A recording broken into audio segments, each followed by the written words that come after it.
So I think a lot of people don't understand how Iai and Kinjutsu situations are different. But then if they couldn't actually draw their katana or sheath it when someone asked them to do it, for example, it would be embarrassing, right? So I think that's a really important aspect you need to learn.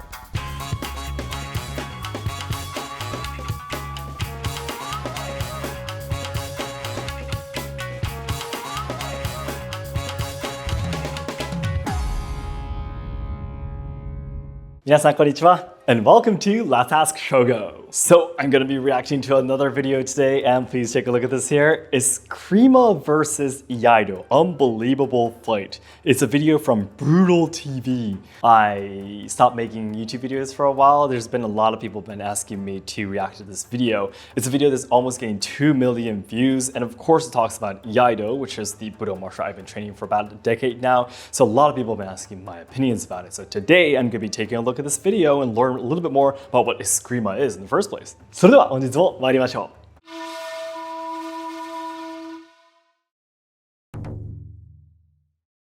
So then let's start taking a look at this video.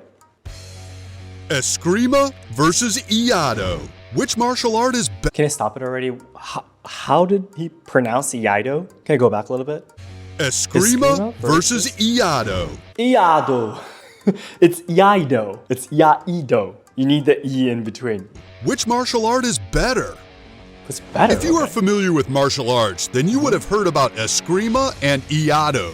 These are two commonly known martial arts within the martial arts circle.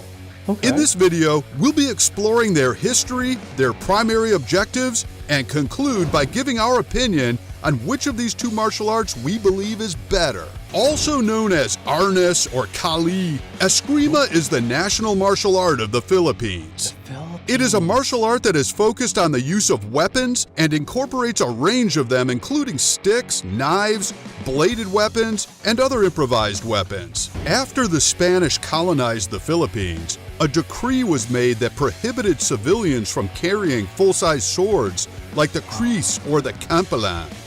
This, however, did not stop practitioners of Eskrima, as they found a way to keep the art alive by resorting to sticks made of rattan in place of swords. Okay, I'm gonna stop that there. First of all, I think it's really interesting. I hardly knew anything about Eskrima. I think like saw some YouTube shorts before of men training with the sticks that they train in Eskrima, but this is my first time really learning about the history. What's interesting though, what they said about once they were not allowed to carry blades anymore, they changed to sticks and such. I think that's really similar to when Japan westernized in the 19th century. When Japan westernized in the 19th century, when Japan opened its borders and such to the US and to the world, the samurai class was abolished, and no one's allowed to have katana on their waist and walk outside anymore. That's the reason why at that time, a lot of the Ryuha styles that existed in Iai and katana martial arts and such, they actually started learning the weight of the staff, the jo, for example, to try to carry on their techniques as much as possible. Also, there were a lot of people who would, for example, fight instead not a katana, but with those metal pipes that we'd use. You call them kenkakiseru in Japanese, by the way, fighting smoking pipes. They would have those instead of the katana because they couldn't carry the katana anymore. So I think that's a really similar history right there. Modern Eskrima combines the native fighting techniques of the Philippines with old Spanish fencing techniques. And over time, a degree of systematization has established this martial art as unique to the Philippines. Students learning Eskrima are taught to fight with weapons from the onset and are only allowed to advance to empty hand training after they have mastered stick and knife techniques. Many Eskrima systems begin by training students with two weapons, which could be a pair of sticks or a combination of a stick and a wooden knife. This method of combat trains the students to be ambidextrous, as they are taught never to move both hands in the same direction. And I really liked how they talked about that you have to learn how to use the weapons first and then you go to the no-hand techniques, because that's also exactly the same in Japanese Kobudo as well. You first start learning from the longer weapons and then it gradually becomes shorter, and then eventually the ultimate technique is to fight without any weapons at all. For example, you call them mutodori and such. But I think that order of learning is exactly the same in the Kobudo and Japanese katana-related martial arts too. Then let's move on to the story where they talk about Iai. This is finally where I will probably be able to say a little bit more. Now to the Japanese martial art Iaido. Iaido is a martial art that relies heavily on the use of the Japanese longsword called the katana. The martial art focuses on the mastering of sword drawing techniques that are performed with smooth and efficient motion to devastating effect. While Iaido can be an aggressive martial art, practitioners are trained to develop an imposing presence and a mental pressure that they use to dissuade an opponent as much as they can until the only option left is to resort to the katana. Nevertheless, a key feature of this martial art is to train practitioners to be extremely alert and able to draw out their swords quickly to respond to sudden attacks. In line with this, Iaido has 4 major components. The first is the smooth and controlled movement involved in drawing your sword from its scabbard. This is followed by striking or cutting the opponent to inflict damage, after which the blood on the blade is carefully removed and the sword is placed into its scabbard. All these ought to be done in smooth, sweeping motions. New students usually practice Iaido using a wooden sword, also known as a bokken, for safety reasons. Otherwise, they could use a blunt-edged sword called iato. More experienced practitioners are, however, allowed to use a sharp-edged sword in training. Okay, let me stop it right there. Beginners starting with wooden swords in Iaido. Well, like, for example, like if it's your first lesson going to a dojo and you're still deciding whether you want to join that dojo or not, yes, you could use a wooden sword. But if you're in Japan and learning Iaido, it's best that you don't start with wooden swords, because using these, Iaido, for example, more katana-like training tools, and the wooden swords are very, very different. So for me, for example, from the first day of training, I used the Iaido. I borrowed a Iaido from the dojo that I first started training in. So no, it's not like a general rule that you would usually start from doing the wooden swords and then move on to the Iaido. It's absolutely best that even if you're still a beginner, you start training with the Iaido. And they mentioned a little bit that if you continue training, you will eventually use the real katana to do the kata techniques too. If you're referring to the typical Iaido, which is the All Japan Kendo Federation Iai, then usually 5th dan or higher could use real katana for the Iai training. Until then, there are some people who ask me too if I can, immediately start using real katana for the training. It's absolutely not recommended. If you're not careful enough, if you're not really focused, there's a high chance of hurting yourself. So getting to the 5th dan in Iai2 would take at least a decade to get there. Yeah. So that's how long it takes to actually get started with training with real katana. And even after that, even after in your 5th, 6th, 7th dan and such, there are many people who really get injured training with real katana. So it's still very dangerous as well. Despite the history of Iaido, the hundreds of styles of swordsmanship involved in this martial art subscribe to non-combative aims and purposes. In many ways, Iaido is a reflection of the morals of the classical Japanese warrior, and this martial art is ultimately seen as a means to develop a person in spiritual harmony who also possesses high intellect, resolute will, and sensitivity.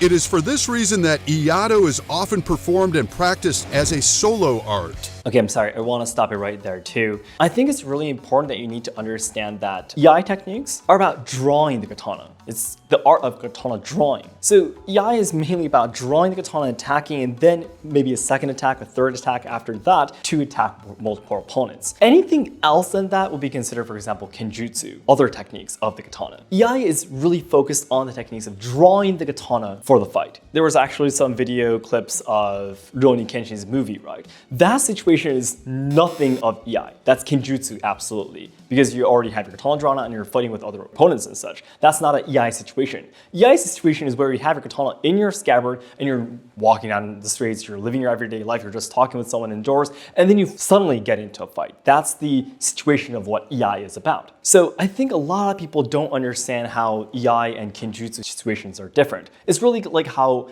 Iaido and Kendo are different. Kendo is let's fight kind of situation. It's a match. You know you're going to be fighting this person. You have your katana out in front of you kind of thing. That's what's similar to a kenjutsu situation. So I don't really think you should confuse Iai and kenjutsu together. So in this video too, they mentioned a little bit about how Iaido is meant to train you mentally and develop you into a different person kind of thing. I think I talked about this in one of the videos that I recently made, how I lied to you about Iaido. This is one of the things I talked about, right? So in the textbooks of All Japan Kendo Federation, Iai and such, they say that their purpose is to develop character, make that person a better person and such. But at the same time though, there's been a lot of problems happening in the world of Iai about the bribing to get the 8th dan and such, and all of the 6th dan senseis recently happened in Nara Prefecture, accidentally stabbing a student with a real katana. I think these incidents are absolutely proof that Iaido does not completely develop a person or make that person automatically into a good person. Of course, learning new skills, belonging to a community, making relationship with other people,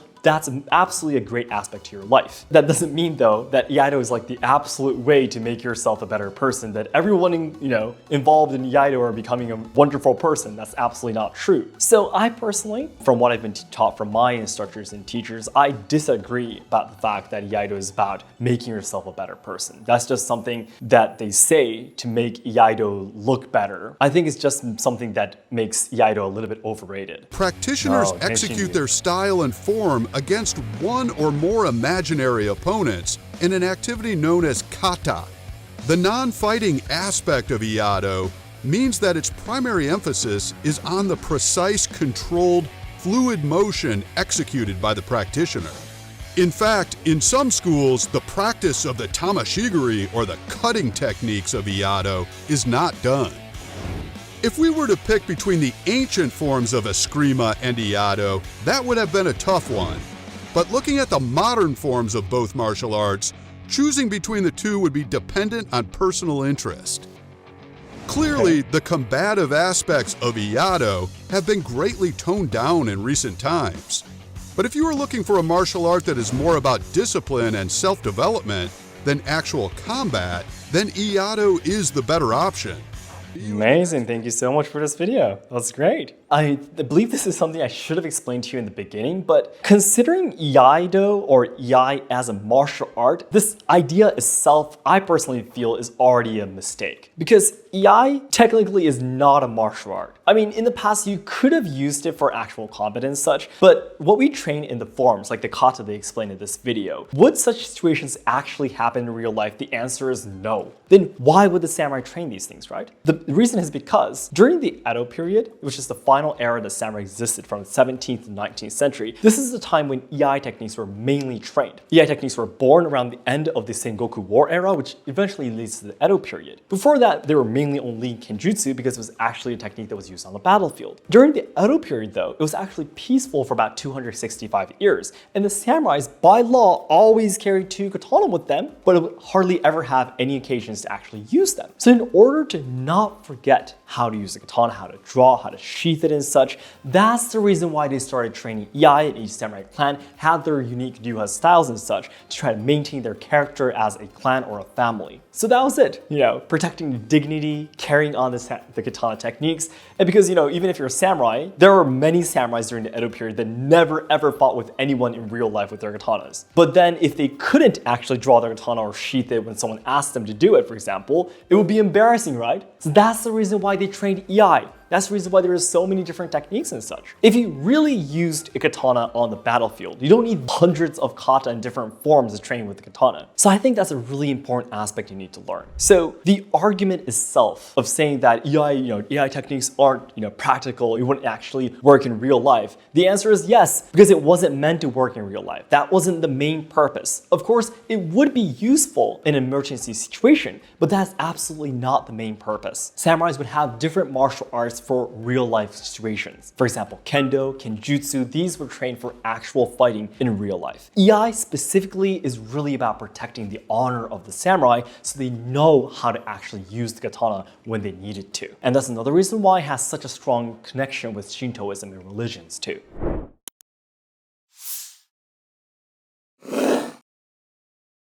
So that's it for today. Thank you very much for watching. So I talked a lot about my opinions, my experiences in Iaido and such, but please do understand that again, in the past, each samurai clan, there were dozens and dozens of clans in different prefectures and countries in Japan, right? And they had their own unique rules for how to handle a katana, different ways to express their respect to other people. So that's the reason why, for example, in some Ryuha styles, they teach you to do this, other Ryuha styles, you don't do that, and it's taught in other way, and it's completely wrong in a different Ryuha style. That's natural, because because in the past, there were many different clans and different families who did these rules differently. And they couldn't easily move from different prefecture or different clan to clan that easily, so they really lived in their own small country. So it's natural that all of these things are very different. So please do understand that what I talked about today is just one of the ideas, these opinions that I learned from these senses that I train under. And there is no absolute truth or absolute false in the world of Iai especially, because there were different clans, different families, and a lot of history to the Japanese katana. So if you disagree with anything that I've said in this video, if there's anything you'd like to share about your own experiences as such, please let me know in the comments. And yes, today's video was really interesting too, especially learning about different martial arts. So if you have any other recommendations, please let me know about that too in the comments. So everyone, thank you very much for watching this video, and I'll see you in the next one. 皆さんどうもありがとうございました。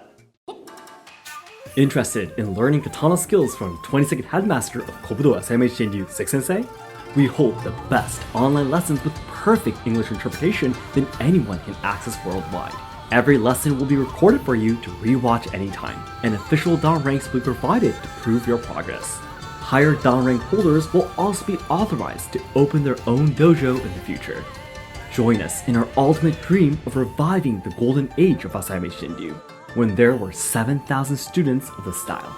Check out the description box or pinned comment to sign up now and for more information.